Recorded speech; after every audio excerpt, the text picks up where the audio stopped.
glad to see you. Are you on your way to the big station, Thomas? Yes, I am. Why? Because I'm going there too. I think something's up.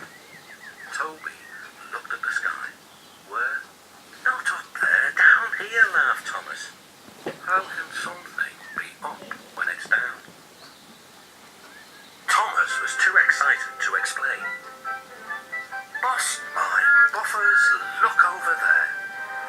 Mavis, Boca, Bill, Ben, Donald, Oliver and Douglas paraded past. Good evening, you three, whistled Donald. Aren't we all a fine sight? Very splendid indeed, admired Toby. It's silly we can't stop. The Fat Controller wants us all together at the station. What is this about? Asked Thomas. The Fat Controller has a plan, answered his driver. Come on. So they followed the other engines to the big station at the end of the line.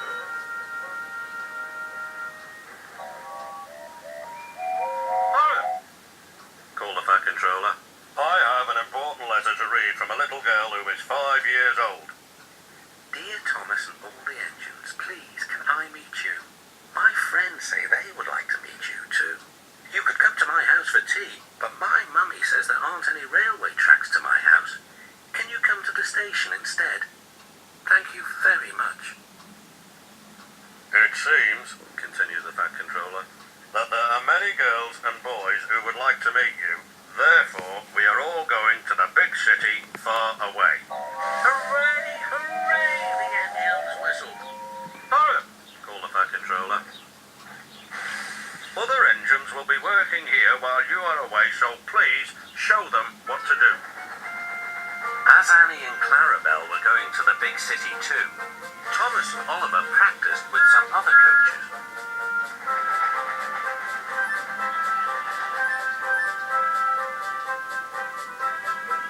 Thomas grew more and more excited.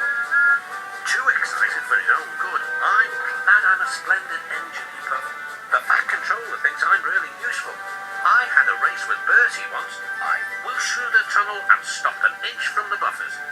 Then, Thomas made his mistake. Just like this, he boasted.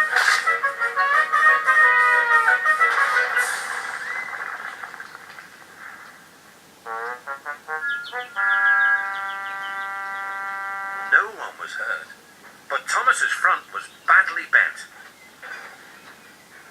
They telephoned to the Fat Controller. I'll send up the workmen, he said.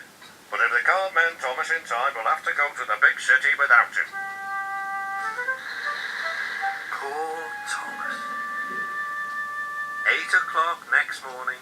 The engines waited at the junction. Toby and Percy were each on a truck, and Duck had pushed them into place behind Edward. Gordon, James and Henry were waiting to lead off.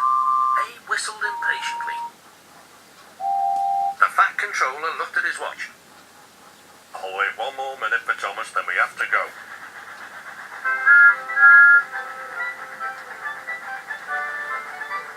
Oh, thank goodness you're still here, panted Thomas. I hope we're not late, as it's just after 8.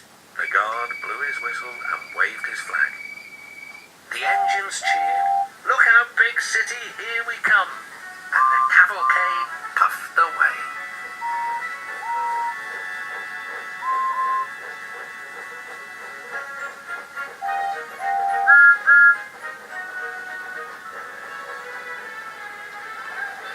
Later in the big city, all the engines were lined up in a splendid shed. The children were delighted to meet